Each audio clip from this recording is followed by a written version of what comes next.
Jamie Lee, and I'm so excited to be welcoming you to the first episode of Raven's newest video podcast that we're calling Restoring Justice. In this episode, I'm going to talk to Raven's very own campaigns director, Leslie-Ann St. Amour, and we're going to discuss the landmark youth-led case, LaRose versus Canada. We're also going to look at how that compares to some of the current cases that we are supporting through Raven, precedents that could be set and how that could change things for all of us, not just here in Canada, but globally. And then we'll also look at how Section 7 charter rights are being used in not just the LaRose case, but in a case that's being brought forward by two Wet'suwet'en house groups of the Likhts'amisyu Clan, and how our Section 7 charter rights are being used to argue that Canada is in violation of these rights by not taking their commitments to climate change seriously and not upholding what they have promised that they would do. Thank you for tuning in, and I hope you enjoy this conversation. We're just really excited to be looking at how the law, the land, and resistance is shaping a path towards a more climate sustainable future. Thank you so much for being here with me today, Leslie-Ann. For the viewers, I'm joined with Leslie-Ann, who is Raven's campaigns director and also interim ED right now. So really happy that you could be here because we get to hang out lots in our job, but now we get to hang out on screen and on everybody's screens and show the world how cute we are when we hang out. Absolutely. But I'm really excited to bring a lot of the wealth of knowledge that you offer me and those of us at Raven to the rest of the Raven community, and excited to be talking about the LaRose case today. So I just wanted to start out by asking, what is the LaRose case and why is it important? The LaRose case is a case brought in federal court by a group of youth that originally, when it was filed, was a case about a couple different charter rights and how Canada's lack of climate action and lack of commitment to the climate commitments they have made, how that lack of action was resulting in a violation of those charter rights. At first, the youth made claims relating to both Section 7 and Section 15. Section 15 is the right to equality, and they were making this claim on the ground of youth, and that Canada's action was disproportionately impacting them as young people. They also are making arguments under Section 7, the right to life, liberty, and security of the person. Unfortunately, after a motion to strike where they were unsuccessful, and I should rephrase that, a motion to strike brought by Canada in which they were unsuccessful in defending, there was an appeal to the Federal Court of Appeal, and that case was heard alongside another case that Raven is involved in that is being brought by two house groups of the Likhts'amisyu Clan of the Wet'suwet'en people. And that is a case that I'm sure you've heard so much about through other Raven avenues. But for the LaRose case, in that decision, while the Section 15 arguments were still struck, they were given leave to amend their statement of claim to focus on the Section 7 claims and bring that case forward. Mm-hmm. And so can we talk a little bit more about Section 7 and how the youth are bringing this forwards and really asserting their rights through the charter? Absolutely.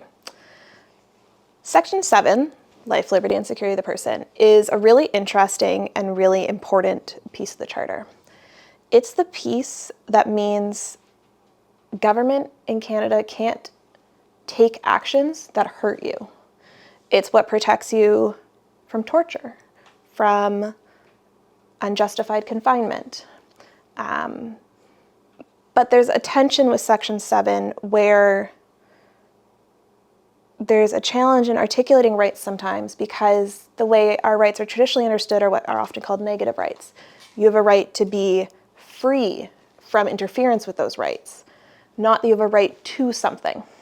But Section 7 is hard to necessarily construe in that way because it's a right to life, liberty, and security of the person. And so oftentimes a government action that provides you with health or safety can also be grounded in a Section 7 right. It's hard to only articulate them as a negative. A really good example of some of this is in the Bedford case, which went to the Supreme Court, which is a case relating to sex work. And some of the laws at the time that regulated sex work criminalized it. And those rules were struck down for violating the life, liberty, and security of sex workers, in part because the way the provisions were written actually made it more dangerous for women who were engaged in sex work. And sex work itself at this point wasn't technically supposed to be criminalized, but it criminalized activities adjacent to sex work, which made it more dangerous for women to be engaged in that work. And so I use that example because it's one of the leading cases around Section 7, but also because I think it has relevance in understanding this case, because the youth aren't arguing that Canada is harming them and how it manages the climate. They're arguing that the laws Canada is passing and the way Canada is failing to meet international obligations actually create a situation that is causing more harm, because Canada is not meeting its climate commitments, not meeting its greenhouse gas commitments. That is making climate change worse, and that is causing harm to the youth. Mm-hmm. Similar to how the regulations Canada had designed around sex work were actually creating an additionally unsafe situation for women. Can you talk a little bit about how this also relates to the We Are All One Planet campaign or case that Raven is supporting? Absolutely. The LaRose case, when it went to the Federal Court of Appeal, I mentioned it was heard alongside another case, and that case is the We Are All One Planet case that Raven is supporting. And it's really interesting because cases are heard together, typically at an appeal level, where if there's two cases that have the same issue, the same legal issue, a court might decide to hear them together because it saves time and resources. But it also allows for a more fulsome set of arguments, which is really interesting. And it makes for, I think, better decisions. Because instead of having to make these two decisions on the same issue in isolation, they get to hear a wealth of arguments, which is really cool. Mm-hmm. And so because they were making similar arguments, both were arguing Section 7 and 15 claims at the time.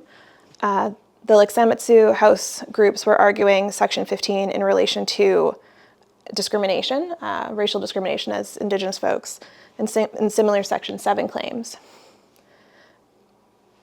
Both ended up with their Section 15 claims being struck. But it was interesting to see how the Federal Court of Appeal dealt with both in different ways and in similar ways in that analysis. And it provides an interesting precedent because instead of only considering equality rights in respect to youth or race, it allowed the judge to have more in front of it when making that decision. And now the LaRose case, with their leave to amend their statement of claim, are moving forward to hopefully a trial date in the near future. Whereas the case being brought by the Likhts'amisyu Clan house groups is facing another motion to strike. And it's really interesting because I'm curious to see if we'll be getting a LaRose trial and potentially decision before the house groups in the Likhts'amisyu case have to go to court. And that decision could influence the arguments they make, the type of evidence they bring, the way the court decides. And so it's really interesting to see the way cases that can start around the same time move through courts at different paces depending on the strategic decisions made. Mm-hmm.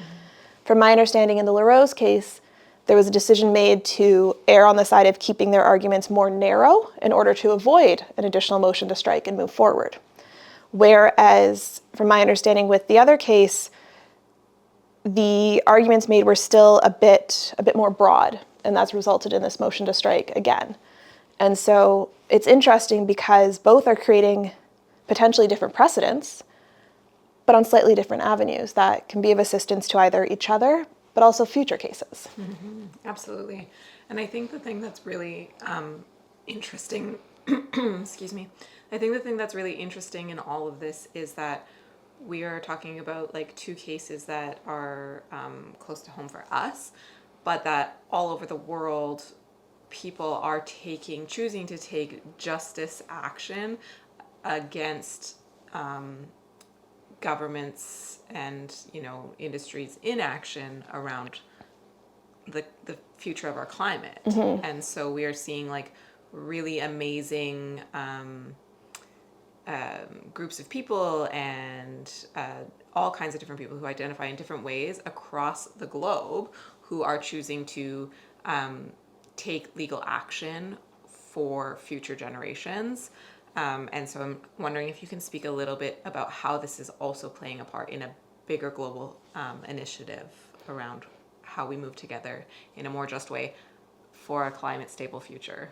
Totally. There's a lot of really interesting things happening, quite honestly, in the last month, 6 weeks in the international sphere when it comes to climate litigation. So we've been seeing in the last several years a variety of different cases being brought in different countries about holding governments to account for their lack of action or their, in some cases, opposing action when it comes to cutting carbon emissions and reducing the impacts of climate change. In the last month or so, we've also seen the Inter-American Council on Human Rights put out an advisory opinion on climate change and decide that there is a right to a healthy climate. As well, in the last couple weeks, we've had the highest court at the UN also put out a decision that there is a requirement for states to take action on climate change. And so we're seeing changes that less than 20 years ago would never have happened. In the mid-2000s, there was a case brought that's quite similar to what we're seeing now, arguing that Canada's lack of action on the Kyoto Protocol was a violation of charter rights, and that case failed. But in less than 20 years since then, we're now seeing cases that are being heard on their merits, like the Mather case in Ontario.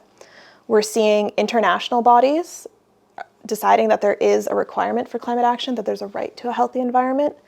And we're seeing cases like LaRose move forward towards a trial.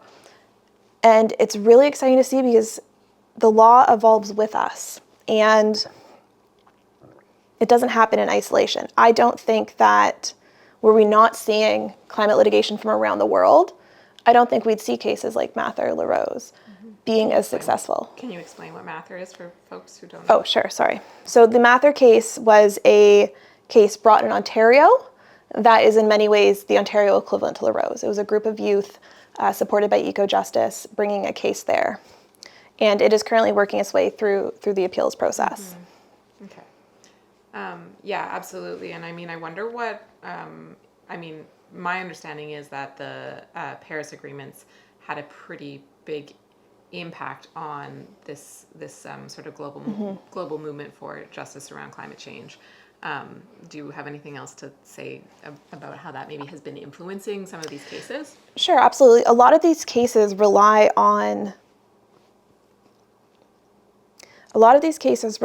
these international agreements made that countries commit to as something to hold them accountable to. So while most of these international agreements aren't actually binding on the countries unless they incorporate them into their own law, Canada has taken steps to say we're going to meet our Paris commitments. We've passed this law that says we will do X, Y, and Z. And they haven't always done X, Y, and Z. And so these international agreements provide opportunities for a threshold or a line to hold governments to. Without those kinds of international agreements, you don't necessarily have the same bar to show that your country has to meet in order to be able to demonstrate they're failing to do something that is causing me harm. So to bring it back a little bit to LaRose, can you just give us an update on if you know where this case is at in court and what's kind of coming and what we need to know at this point? Yeah, so as I mentioned, LaRose went to the Federal Court of Appeal as a result of a motion to strike brought by Canada. And motions to strike deal with primarily a question of whether or not something is justiciable. And that means whether or not something has a legal question that can be answered by a court.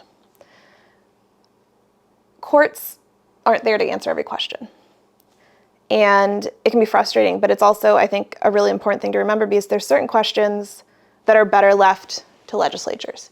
We elect our representatives. We don't necessarily always like the results, but we have agreed to live in a democracy. Mm-hmm. And so there's certain decisions we choose to leave to the legislature as opposed to a set of appointed judges.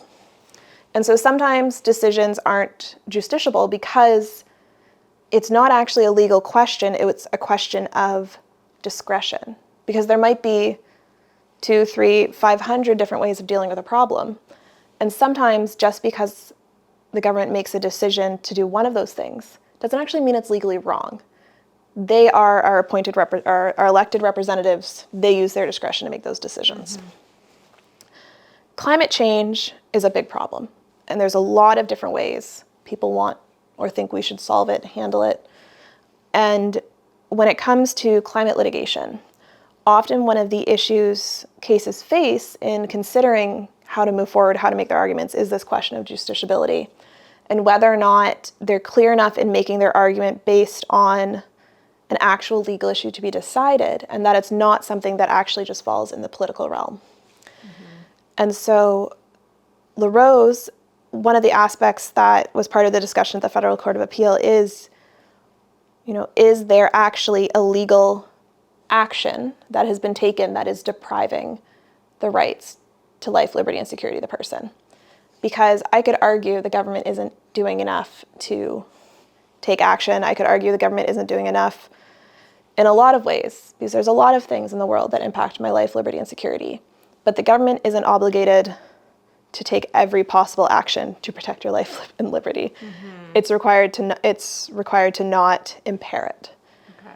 And so that justiciability can often come down to this question of, is there actually a government action that is impeding your right?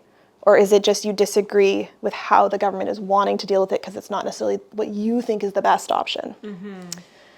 And so the LaRose case, they received leave to amend. So they've amended their statement of claim to really focus on what they view as the legislation that under which Canada is not taking sufficient actions to fight climate change. Mm-hmm. And it's under that legislation that they're framing their claim. In LaRose, it's Canada's Net Zero Emissions Accountability Act, which required Canada to develop a plan for 2030 that LaRose is arguing fails to take the required actions to actually maintain a safe climate.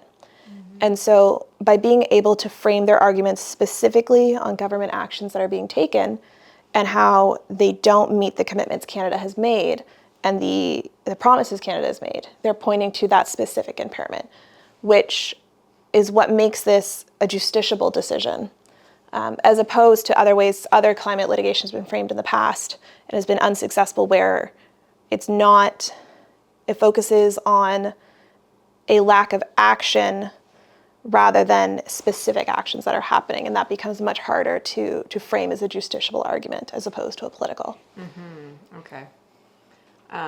Did that actually make sense? Yeah. Okay. To me it did. Sometimes I just need to check. Yeah. I mean, some of this stuff is so complicated, and, that's hopefully what we can offer, like, as Raven, as an organization, as storytellers, as people who believe that, like as a part of a larger movement, like transformative change through the courts can help, set us up for more success in the future to keep changing Absolutely. things. So it's like so complicated. And also it's really important to have these kinds of conversations, even if they are confusing. Absolutely. If successful, what precedent could this set for Canada or for like the global community at large? So if successful, one of the really interesting aspects of what the claimants are asking for is an order from the courts requiring Canada to keep greenhouse gas emissions at a level that the best science available says will maintain a safe climate. That kind of order we haven't seen yet. So that would be a really incredible one, just order to receive. Mm-hmm. But also would set a precedent that would allow other courts to rely on considering orders like this relating to greenhouse gas emissions.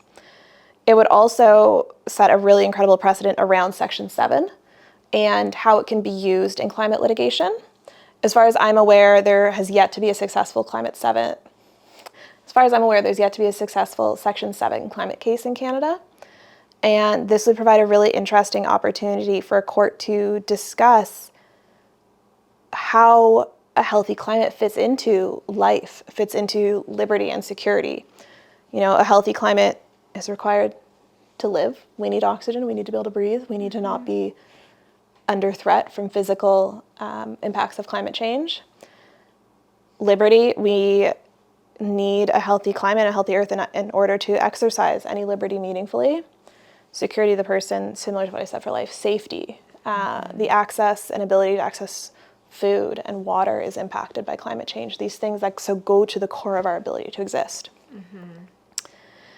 And a precedent finding that lack of climate action can be a violation there would be incredibly powerful for other cases that might focus on different pieces of legislation where Canada or a province is failing to meet those climate commitments. And it would also, other countries have similar provisions to Section 7. They have their own versions, particularly common law countries. And so it could also provide a precedent that could be used in other places, because it's not uncommon where a case is coming to a court for the first time, for that court to say, okay, in Canada, we often look to the US, the UK, Australia, New Zealand as other common law countries, and we say, how did they deal with it? And potentially this kind of case could provide a precedent for other common law countries as well to look at and say, how did they deal with it? Whether they decide the same way or not really can depend on a lot of things, but at least provides an argument to be made. Really interesting. Obviously, like, we are globally experiencing accelerated rates of climate change. We are experiencing the impacts, like, more and more, not just like every year anymore. Now it's like every season, every day, every experience that we are coming across in life is having some sort of like impact by climate change. And like, unfortunately, the courts move really slowly. So it can be disheartening. And I just want to say that. And like, we feel that being like fundraisers for these cases, you know, being like deeply invested in partnerships with people who are working so hard to make change. So I am curious, what gives you hope? I think part of it for me is that the understanding that the courts are one side of this. By no means do I think legal action is the only way to address this. By no means do I think it's necessarily always the best in order to address it. And so I really find hope in seeing the other ways people are doing this as well. You know, whether it be direct action when it comes to protesting or the more political pressure, whether it comes from folks who are doing really exciting restoration work on the territory. And so it can come from a lot of different ways, but I find it really inspiring to see where we fit into this bigger picture of action on all and every sides. I find that, I think, is where I find hope and keep hope, because it's, you know, I can do this piece. I understand the legal realm. That is my little bit. And I don't have to do everything, because there are other people doing work from all other sides, from the skills that suit them, from their knowledge, from their perspectives. And it's really incredible to see. Yeah, and I think that's such an important key thing about like movement building and like, you know, work that I do in making change, is that like you can't do it all yourself, and that you can be so inspired and lifted up in times of like feeling disheartened, of feeling exhausted, of feeling the burnout, because it will happen. And you look around and you see this incredible web of movement builders and like, you know, people standing up for not just their own rights, but other people's rights. Like, I think that's one thing that gives me hope, is like seeing like youth, like the ones involved in the LaRose case, who are like, not just for us, but for the future generations of youth, right? Yeah. Like, to say, actually, we don't get to vote, and they don't get to like contribute to like, you know, that democracy as we were talking about it before. But we do have a voice. Yeah. And actually, we are the future. And there's going to continue to be a future if people like us and kids like us can stand up and say, like, absolutely, you know, it matters to us. Yeah. Even though we don't, like, we aren't given the same voice in this. So I feel really inspired and by youth. And, you know, it's so many absolutely, incredible people and organizers and just like people living their lives in such an authentic way, who are making change every day. Yes. Well, thank you so much for being here. Thank you for having me. Yeah.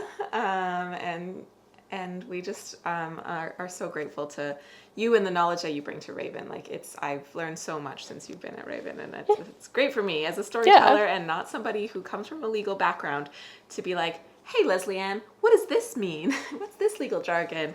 And to continue to build more community-wide, like Raven community-wide understanding and like foundation Absolutely. of like how these legal challenges can really make change for us all. Absolutely. And I'm happy to. Always happy to answer your what is this jargon with a paragraph of rambling and hope it makes sense. Okay, well, awesome. Thanks, Leslie Ann. Thank you.